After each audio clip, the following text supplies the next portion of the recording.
Naghahanap ba kayo ng comfort food ngayon mga kadya? So for today's video, tara samahan nyo akong magluto ng isa sa pinakapaborito kong pagkain ngayong maulan ng panahon. Kung merong ramen ang Japan, aba hindi rin tayo magpapahuli dyan. Dito sa Pilipinas, meron din tayong bok choy Tagalog. Kapampangan style nga palang lulutuin natin ngayon dahil ito ay namana ko pa sa tita ko.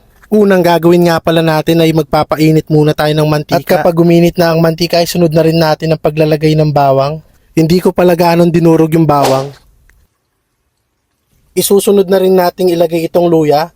Ito talaga ang pinaka magpapalasa sa ating bok choy. Ayan, gisa-gisahin lang natin hanggang sa mapalabas natin ang lasa ng luya. Grabe, sobrang bango ng niluluto ko kahit luya at bawang pa lang. At isunod na rin natin ilagay ang sibuyas. At ayan, habang nagigisa tayo, so may chismis ba tayo ngayon? Teka, may nababalitaan ako ngayon sa social media yung si Pura Luka. Grabe, unti-unti na siyang nababan dito sa iba't ibang parte ng Pilipinas. Kulang na lang ipadala sa Mars. At ayan, mukhang okay na tong ginigisa natin. Tara, ilagay na natin tong baboy.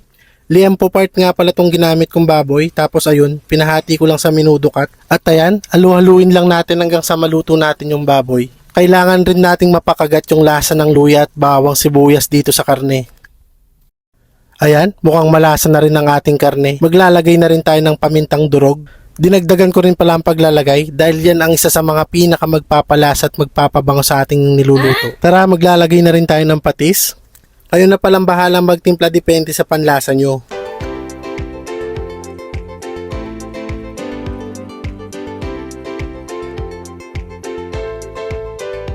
At ayan, paluto na ang karne, pwede na nating ilagay ang tubig.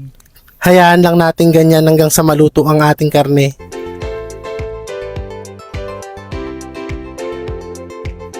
At tatakpan muna natin.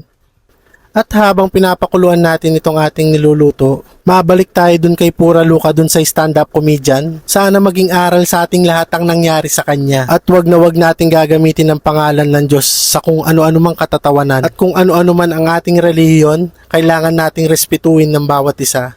Lalo na ang Panginoon. Balik tayo sa ating niluluto. Ayan, mukhang kumukulo na yung ating karne. Amoy pa lang, mukhang malasang malasa na itong ating niluluto. Sunod na ilalagay naman natin itong dugo ng baboy. Huwag nyo nga palang damihan masyado ang paglalagay ng dugo. Baka magmukhang dinuguan ng ating niluluto. At ayan, halu-haluin lang natin ulit. Na-excite na ako kumain mga kajak dahil matagal-tagal ko na rin hindi natitikman itong bok choy. Hayaan lang natin kumulo ulit ang ating niluluto. Halu-haluin lang natin dyan. At ayan, mukhang kumukulo na, maglalagay na rin tayo ng dahon ng sibuyas. Nakakatakam talaga tong niluluto ko. Actually, nung nakatira pa ako sa probinsya, parang weekly tong niluluto sa akin ng tita ko. Mga kajak, pasensya na, medyo madaldal ako kasi nagugutom na talaga ako. At ayan, ang panghuling lalagay natin ay ang patola. Pwede rin kayong maglagay ng upo kung wala kayong makitang patola. At sa karne naman, pwede rin kayong maglagay ng atay ng baboy. Yung iba naman, nilalagyan rin nila ng utak ng baboy. Nag-try din ako maghanap sa palengke kanina ng utak ng baboy, pero wala talaga akong mahanap. Eh di sana nadagdagan pa ang utak ko. At ayan na nga, paluto na nga rin pala ang ating bok choy Tagalog. Papakuluan pa natin ng kaunti pa mga kajak. Nilagyan ko na rin pala ng kaunting miswa, pero depende sa inyo kung gusto nyong lagyan o hindi. Kasi baka i-absorb lang ng miswa yung sabaw.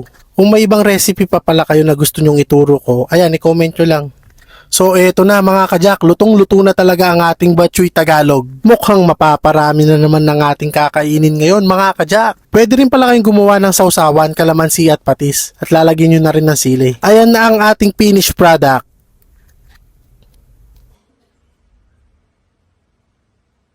Maraming salamat sa inyo mga kajak sa pagsama nyo na naman sa akin ngayon sa pagluluto.